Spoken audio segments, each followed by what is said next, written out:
그러면 기도하고 시작하겠습니다. 하나님 감사합니다. 오늘 저희가 또 조정 모임으로 이렇게 모였습니다. 금요일 저녁에 이렇게 주님 앞에 나왔습니다. 오늘 천년왕국이라는 것에 대해서 같이 공부하려 합니다. 이것을 통해서 우리 주님께서 저에게 어떤 종말을 예비하셨고 우리가 그걸 어떻게 준비해야 되는지 잘 알아가는 시간들 될 수 있도록 도와주시옵소서. 예수님의 이름으로 드렸습니다. 아멘. 네, 여러분 오늘은 종말론의 몇 장이죠? 잠깐만요. 종말론의 6장 천년왕국에 대해서 처음으로 다루는 과가 나왔습니다. 자, 천년왕국이라는 단어가 제가 종말론 처음 시작할 때 또 얘를 뭐 얘기를 했었던 그런 개념인데 용어 자체가 생소하죠? 자, 이걸 조금씩 해볼게요. 자, 일단 천년왕국이라는 거를 보려면 천년왕국 천년왕국이라는 게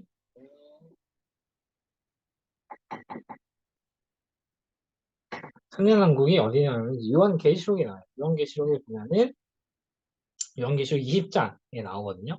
그래서 그리스도가 성도들과 더불어 어떤 성도들이 그리스도와 더불어 이 천년 동안 같이 통치한 나라에 그리스도가 왕이 되든지 그러니까 왕이 되든지가 아니라 왕이 돼서 성도들이 거기 함께 참여해서 이제 다스리는 나라 이런 개념이 있어요. 종말의 때 이런 천년왕국이 도래할 것이다라는 게 요한계시록에 나오거든요. 그래서 이것과 관련해서 보면은 요한계시록 오늘은 계시록을 좀 잘 봐야 되는데 요한계시록을 어떻게 해요? 요한계시록이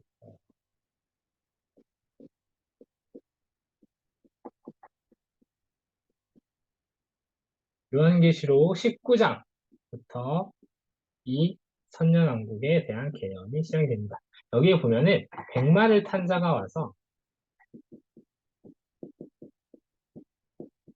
백마 탄 자가 와서 여기 세상을 뭐 심판하는 모습들이 막 그려져 있습니다. 그래서 모든 권세들을 꺾고 막 이기고 막 이런 내용들이 있고요. 그리고 20장 1절에서 3절을 보면은 이제 이거 여기에서는 사탄이 감금되는 모습이 나와요.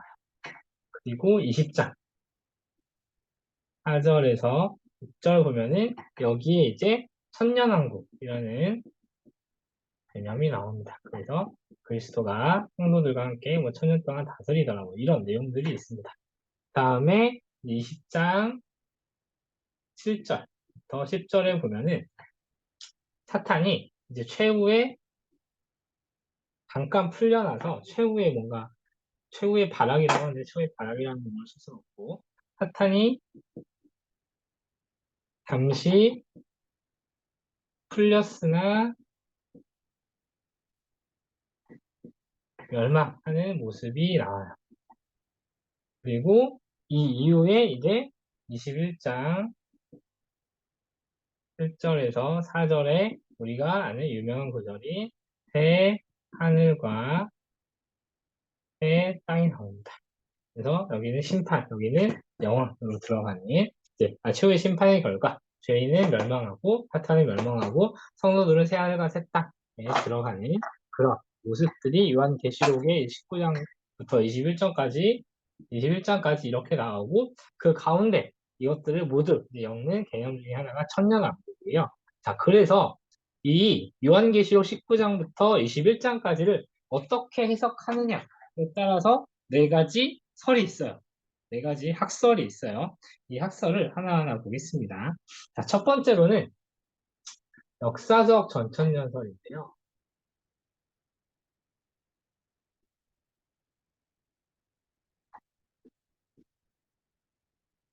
이거는, 오늘은 책을 보시면서 따라오시는 거라서 알려볼게요.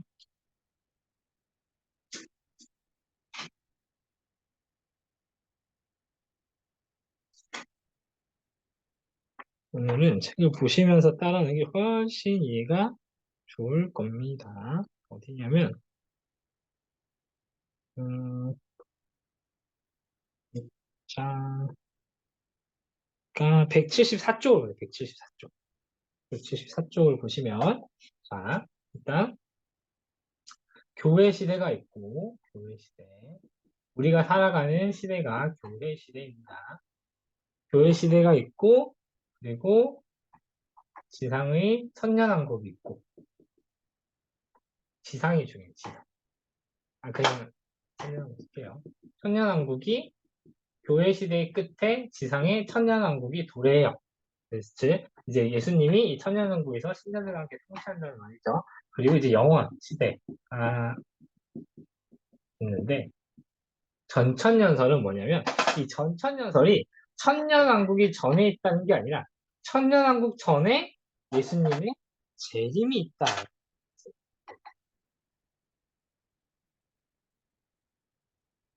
천년왕국 전에 재림이 있다는 전천년설이라고 합니다. 자, 그러면은 교회 시대가 마무리되고 예수님이 재림해요. 예수님이 재림하자마자 영원 시대로 들어가는 게 아니라 천년왕국이라는 이제 예수님과 성도들이 함께 통치하는 시대를 거쳐서 영원 시대로 들어간다라는 게 이 역사적 전천년설의 견해입니다. 이 역사적이라는 단어가 왜 붙었는지는 조금만 이따 말씀드릴게요. 일단 전천년설이만 좀 해보세요. 그래서 굳이 좀 쉽게 일하시려면 역사적 전천연설은 이 요한계시록의 순서가 그러니까 역사가 흘러가는 것처럼 순서대로 그냥 19장부터 21절까지를 역사적 순서대로 이렇게 써놓은 거다. 미래의 그러니까 종말의 역사의 순서를 그대로 써놓은 거다라는 게 역사적 전천연설의 개념입니다. 그래서 보시면 이제 교회 시대가 끝나고 이 백마탄자가 오면서 심판을 해요. 백마탄자가 이제 요한계시록이나 어디 뭐 스가랴나 뭐 이런 데 보면은 예수님을 상징할 때가 많거든요. 즉 예수님이 재림을 하시죠. 그리고 사탄을 감금시켜요. 재림한 다음에 재림하시면서 당연히 사탄의 권세를 물리치시겠죠. 그리고 여기 천년왕국이 있고 그리고 이때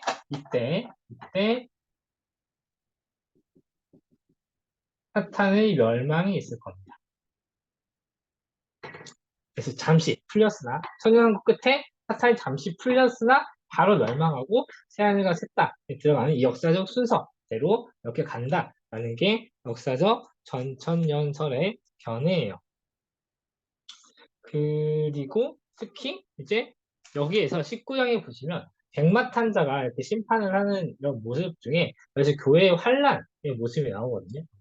심판을 하는데 이 심판이 왜 이러시냐면 어떻게 입니다. 이렇게요. 이렇게 교회의 환란의 모습이 있거든요. 그래서 교회가 이때 박해를 받고 이제 그 박해 끝에 예수님의 재림하고 이때 신자의 부활이 있습니다.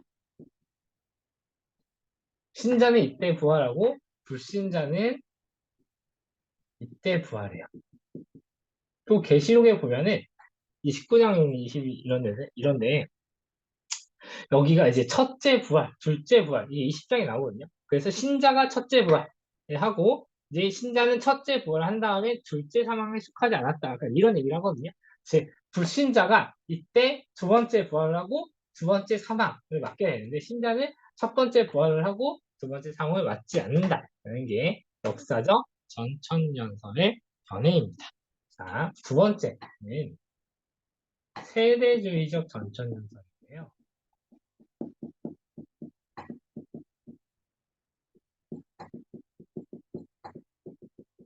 참고로 오늘 이제 네 가지 학설이 나오잖아요. 학설 제목이 네 개잖아요.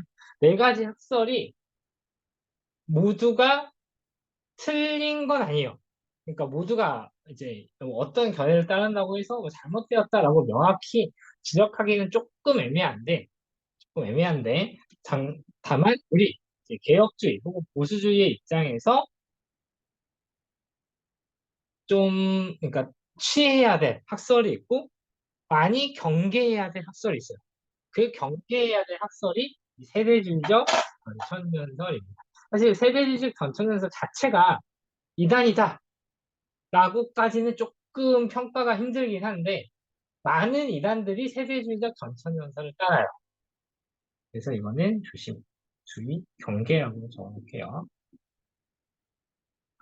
경계라고 했지만 실제로는 그냥 우리는 따를 수 없는 견해다. 뭐 이렇게 인지를 하시면 조금 더 좋을 것 같습니다. 자, 이거는 뭐냐면 이 전천년설이잖아요. 천년왕국 전에 재림, 천년 전에 재림이 있다. 이런 거는 똑같아요. 근데 이게 왜 이 세대주의적이라는 게 뭔 말이냐면 그 세대주의라는 거 자체가 이 세대가 한 뭐 몇 가지인가 다섯 가지인가 일곱 가지인가 아무튼 그 세대에 따라서 구원의 방법이 달라진다라는 게 세대주의 주장입니다. 세대주의라는. 그래서 이 천년왕국 시대에 그래서 요 시대, 요 시대, 요 시대, 뭐 이런 시대마다 구원의 방법이 달라진다라는 게 이 세대주의의 견해예요. 근데 우리 입장으로서는 이게 무슨 말인가 싶죠? 영원 전부터 영원 후까지 구원의 방법은 오로지 예수 그리스도의 대속을 통한 구원 방법이다. 예수 그리스도를 통한 것만이 구원 방법이다라고 그거는 열심히 배운 우리 생각으로는 굉장히 무슨 말인가 싶죠. 자, 근데 이 그래서 이 세대주의가 전천년설이 결국 세대주의적 전천년설이 됐고 원래 이 전천년설이 하나였는데 세대주의적 전천년설이 나와서 이 견해를 그냥 성경의 그 이 순서를 그대로 따라가는 사람분들이 우리는 이거랑 구별해야겠다라고 붙인 게 이제 역사적 전천년설 같은 거예요. 어쨌든 근데 그 세대주의적 전천년설의 견해는 뭐냐면 일단 여기를 보면은 이 종말 시간표를 보면은 일단 예수님이 재림을 해요. 이때 재림을 해요. 재림하는 건 똑같은데 재림을 할 때 한 번의 지상으로 오는 게 아니라 일단 공중 재림을 하고 그래서 공중 재림을 하면은 그 공중 재림을 할 때에 교회의 휴거가 일어납니다. 여기서 말하는 휴거는 뭐냐면 그러니까 예수님의 재림 때까지 죽은 사람들이 부활하고 그때 이제 부활하면서 이제 부활체가 이제 되잖아요. 그리고 그 예수님의 재림 때 살아있는 아직 죽지 않은 지상에 있는 신자들은 그 뭐냐 다시 뭐지 이렇게 어떻게 좀 뭐 이렇게 다른 그러니까 다른 부활한 신자 같이 죽었다 부활한 신자 같이 뭔가 이렇게 변해가지고 공중으로 올라가서 7년 동안 다스린다는 그런 시대가 있어요. 그래서 여기에서의 중요한 세대주의적 전천년설의 중요한 개념이 휴거예요. 휴거 이후에 공중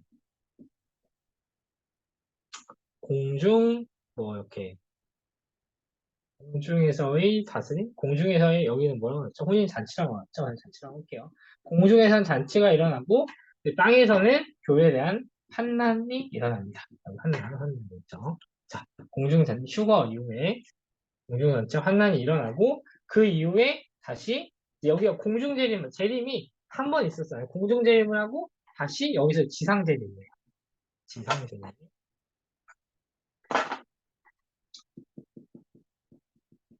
그래서 지상재림을 하고 그 이후에 이제 그 뭐지 천년왕국이 이런 견해가 세대주의적 전천후의 견해입니다. 그래서 사실은 여기는 부활을 굉장히 잠깐만요. 보는데 거기 제가 아까 보라고 했던 책 페이지도 보시면 알겠지만 신자의 부활이 세 번이 있어요. 처음에 이때 예수님의 첫 번째 공중 재림 때 그때까지 죽었던 사람이 부활하고 또 지상 재림 때 이 이제 7년 동안 이게 7년 동안 이게 있다고 했잖아요. 이 7년 사이에도 죽은 사람이 있겠죠. 지상에서는. 그렇죠? 지상의 환란에서 이렇게 환란으로 인해서 지상에서 그 7년 동안 죽은 사람이 있겠죠. 이 죽은 사람들이 또 이때 부활을 해요. 그리고 천년왕국 때 죽은 사람들이 또 부활을 또 해요. 약간 그렇게 한 세 번쯤 부활하고 그리고 그 이후에 이제 천년왕국 뒤에 여기 영원 사탄이 잠시 풀려났다 멸망하고 불신자들 부활했다 멸망하고 영원 시대로 간다는 게 세대주의적 전천년설의 견해입니다. 그리고 또 하나 우리가 세대주의적 전천년설이 이 구원의 방법이 그러니까 요때가 구원의 방법이 다르고 요때가 다르고 요때가 다르다 이렇게 주장을 할 거예요. 저도 구체적인 내용은 잘 모르겠어요. 거기까지. 근데 어쨌든 여기에서 또 우리가 세대주의 전천년설을 쉽게 따라가기가 좀 어려운 이유가 뭐냐면 여기는 이스라엘, 진짜 문자적인 이스라엘 중심이에요. 그래서 그 뭐지? 예수님께서 뭐 이스라엘 민족, 특히 유다 민족에게 뭐 어떤 그런 걸 뭐 부활이나 그런 뭐 다시 뭐 부흥을 예견해 주셨다라는 게 세주 전천연설인데 사실 우리가 교회론에서도 배웠죠.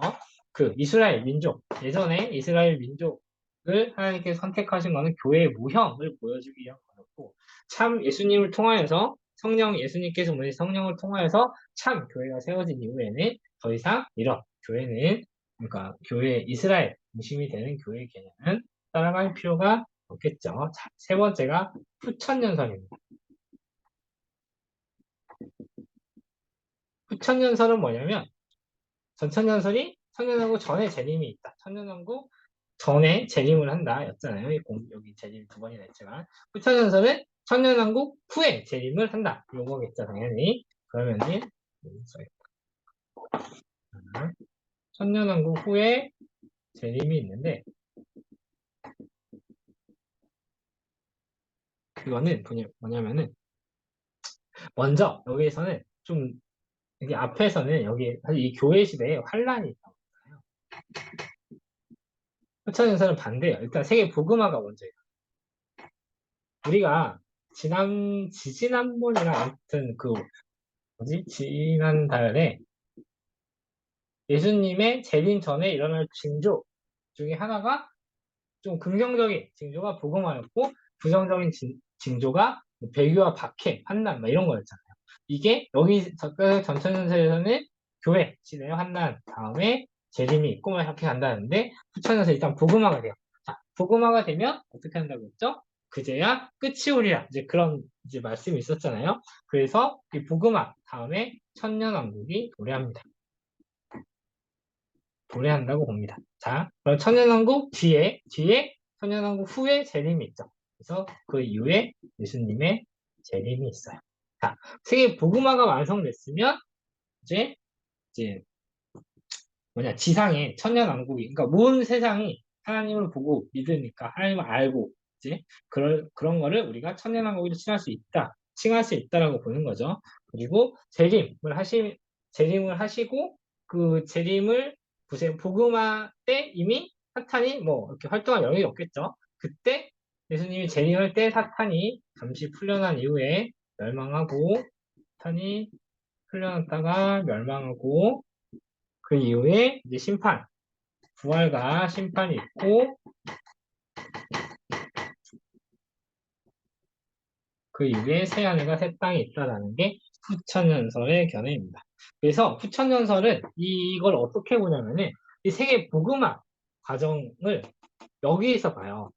그러니까 여기 전천연설에서는 이 백마탄자가 막 이렇게 세상을 심판하고 세상을 이기고 막 그런 거를 예수님의 재림으로 봤다면 후천연설에서는 이게 예수님의 재림이 아니라 예수님의 복음이 온 세상에 전파되는 그런 모습들을 이 복음화로 본 거고요. 그리고 이 사탄의 감금을 언제로 보냐면은 이 복음화 다음에 일어나는 게 아니라 예전에 초림 이후에 교회 시대가 시작되고 그 이후에 이제 복음화가 된 거잖아요. 이 초림 때 예수님이 이제 사탄을 감금했던 모습들을 이렇게 상기한 모습이다 이렇게 보는 거예요. 그래서 그때 이제 그래서 이게 초림 때 그래서 교회 복음화가 됐는데 초림 때 사탄이 감금되었던 거를 일단 이렇게 찍어두고 기억해두고 그 다음에 천연왕국을 맞이한 다음에 우리가 여기에서 부활을 하는 거예요. 예수님의 재림 때 바로 부활. 다시. 여기서 이제 부활을 하건 여기서 사탄이 감금되고 여기 첫째 이 부활이 여기 4절 6절에서 나와요. 이것도 뭐냐면 이 부활도 초림 때다라는 거예요. 초림 때 우리가 영적인 부활을 하잖아요. 중생. 그런 거를 이제 20장 4절 6절에서 보는 거고 그 이후에 최후 심판이 여기에 있는 이런 모습을 봅니다. 그래서 후천연설은 약간 뭐 무천연설도 그렇지만 후천연설은 약간 그러니까 이게 이 요한계시록의 순서를 그냥 이 시간 순으로 이렇게 일직선으로 보는 게 아니라 약간 이제 이렇게 봤다가 여기 다시 올라서 봤다가 그런 게 조금 있어요. 근데 어쨌든 이제 이것도 천연왕국 뒤에 예수님이 이제 재림한다. 이게 이런 걸 보는 게 더 중요할 것 같습니다. 자, 마지막으로는 이제 무천연설이고, 일단 오늘 책에서는 백금산 목사님께서는 무천연설의 견해를 지지하시는 것 같아요. 네, 뭐, 지지하시는 이유도 잘 설명을 해주셨지만, 그건 뒤에 나옵니다. 근데 일단 뭐 결론적으로 따지면, 오늘 뭐 백금산 목사님의 견해에 따르면, 우리도 무천연설을 그냥 받아들이면 될 것 같아요. 그리고 특별히 뭐 저 개인적으로 어떤 게 제일 뭐 맞는 거 아니야? 믿어지냐? 뭐가 더 이제 우리의 신앙에 도움이 되느냐? 나의 신앙에 도움이 되느냐라고 물어본다면 저도 무천년설이라고 할 것 같긴 해요. 근데 우리 우리 뭐 개혁주의 진영에서는 역사적 전천년설도 많이 따라다닙니다. 네, 그거는 참고해 주시고 어쨌든 잘 모르겠다 아니면 오늘 책의 견해를 따라가세요, 여러분도. 자, 무천년설은 뭐냐면 이 천년왕국이 없다라는 견해인데, 자, 천년왕국이 없다라는 게 그냥 아예 존재하지 않는다가 아니라 지상이 없다라는 거예요. 자, 지상이 없다는 거는 뭐예요? 천상에 있다는 거겠죠? 천년왕국이 천상에 있다. 언제? 지금, 지금. 그래서 우리가 살고 있는 지금이 바로 천년왕국의 시대다. 예수님께서는 이미 부자 우편에 승천하신 이후에 부자 우편에 가셔서 이 땅을 다스리고 계신다라는 게 무천년설의 견해입니다. 그래서 지상에 천년왕국이 있을 필요가 없다라는 게 무천년설의 견해예요. 그래서 여기는 보시면 여기도 마찬가지로 초림부터 시작해요. 여기서 보시면 여기 초림 이 20장 1절에서 3절이 이거를 초림의 때로 봅니다. 20장 1절에서 3절 초림의 때를 봐요. 그래서 사탄이 감금돼요. 감금되나 이제 완전히 교회를 그러니까 완전히 막 멸망하는 게 아니라 일단 감금만 시켜놓는 거예요. 말하자면 일단 감금만 시켜놓고 그리고 첫째 부활을 마찬가지로 여기서도 첫째 부활을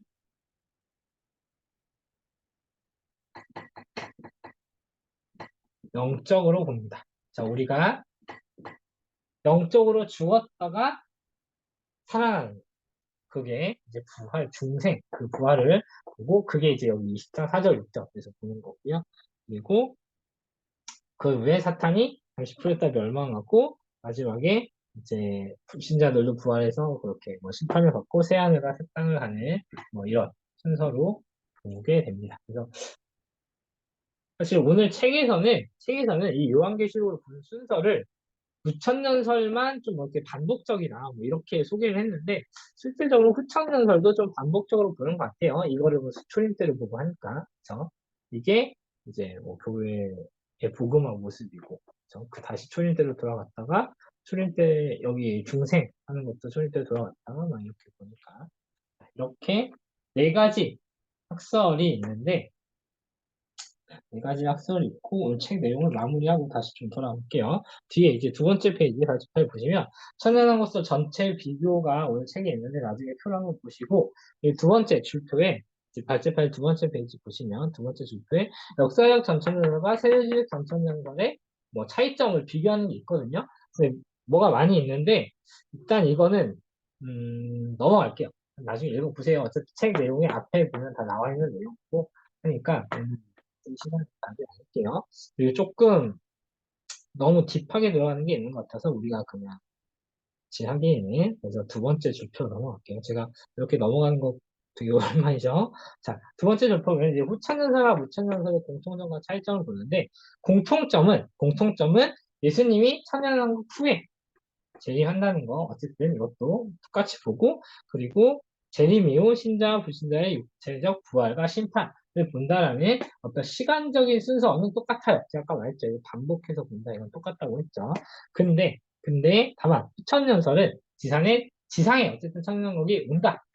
교회가 복음화돼서 천년왕국이 이루어진다라고 보고 무천년설은 아니다. 이미 천상에 지금 천년왕국이 있다라고 보는 게 그 무천년설의 연애입니다. 아, 그리고 여기에 이걸 써야겠다.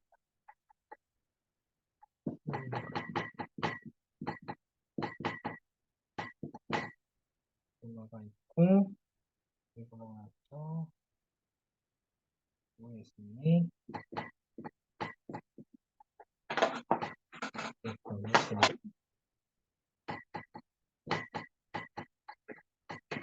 자, 보세요.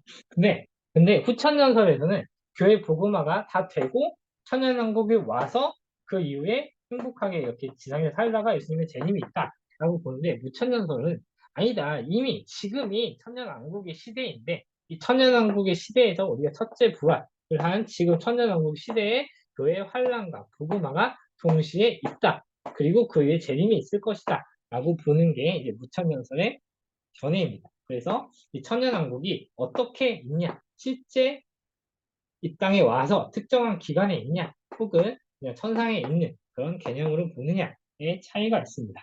그래서 부천연설은 일단 교회가 결국 복음화가 될 거다. 성경의 예언대로 복음화가 될 거니까 그냥 행복하고 아름답게 살다가 천연왕국을 맞아들이자. 이런 게 이제 후천연설을 받아들이는 사람들의 태도가 되겠죠. 하지만 무천연설 같은 경우는 물론 재림 전의 종말 전의 징조로 교회 복음화가 성경에서 명확히 나와 있고 우리가 이 복음화를 믿고 있지만 동시에 교회의 환란도 있을 거니까 이 환란을 이기기 위한 힘을 하나님께서 주시는 것을 기대하며 이 종말의 때를 우리가 더 깊은 믿음으로 준비해야 된다도 이 복음화에 대한 전 세계 복음화에 대한 기대와 더불어서 가져야 되는 태도가 되겠죠. 그래서 특히 이제 역사적 전천연설은 반대로 극단적으로 교회가 환란 뒤에 재림이 있을 거야. 지금 우리가 환란을 당하고 있지만 재림을 기다리며 살자라는 그러니까 비관적 인식이 강하다면 여기는 복음화라는 긍정적, 낙관적 인식만 너무 강해지죠. 그래서 이 두 가지 견해를 동시에 밸런스 있게, 균형 있게 잡을 수 있는 무천연설의 견해가 옳다라는 게 오늘 책의 소개입니다. 그래서 우리가 특히 이제 예수님 재림 전에 이런 징조가 있을 거라고 배웠잖아요. 그래서 이 징조, 성경에 나오는 징조를 동시에 균형 있게 다루는 무천연설이 좀 더 타당한 견해이다라고 오늘 책에서 소개가 되어 있습니다. 그리고 사실 천년왕국이라는 게 실제 또 이제 오늘 책의 견해는 천년왕국이라 1, 2, 3번은 다 천년왕국이 지상에 실제한다라는 견해잖아요. 그래서 이 지상에 성경에 나오는 거를 이제 이 지상에 실제한다고 믿다 보면 이거 어느 순간 되게 구체적이고 이제 형식적인 아니, 형식적이라는 게 이제 유형적인 구체적이고 유형적인 천년왕국의 모습을 우리가 어느 순간은 상정을 해야 되기 때문에 그래서 우리가 언제인지도 모르는데 그걸 상정하는 게 뭐 과연 맞느냐 라는 견해도 1, 2, 3번에 대한 약간 비판적인 시각으로 비난이면 그냥 비판적인 시각으로 볼 수 있겠습니다. 그러면은 오늘 여전히 무슨 말인지 모르실 텐데 책을 좀 읽어보시고요. 그 책을 읽으시다가 헷갈리면은 제가 아까 그 여기 보시라고 했던 도표 있죠. 그걸 보시면서 봤다가 다시 앞으로 돌아와서 책 읽으시고 이렇게 하면은 조금 책을 더 읽으실 만할 거예요. 자, 오늘은 책이 어렵긴 하지만 분량이 많지 않으니까 정확히 11시 정각까지 책을 읽고 다시 넘기도록 하겠습니다. 네, 그럼 책 11시까지 읽고 올게요.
네, 잘 읽으셨나요?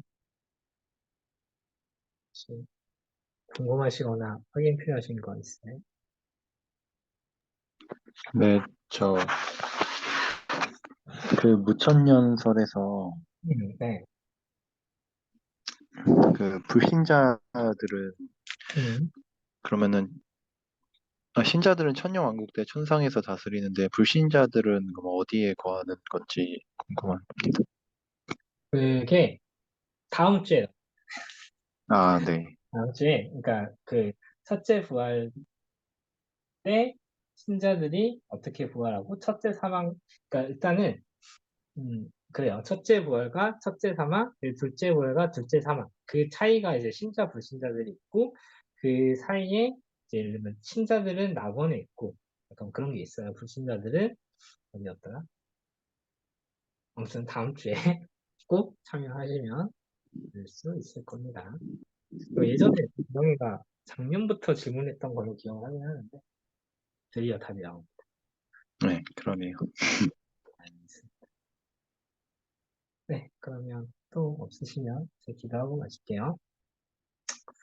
할아버지 감사합니다. 오늘 저희가 좀 생소한 개념이었지만 천년왕국에 대해서 배웠습니다. 우리 주님께서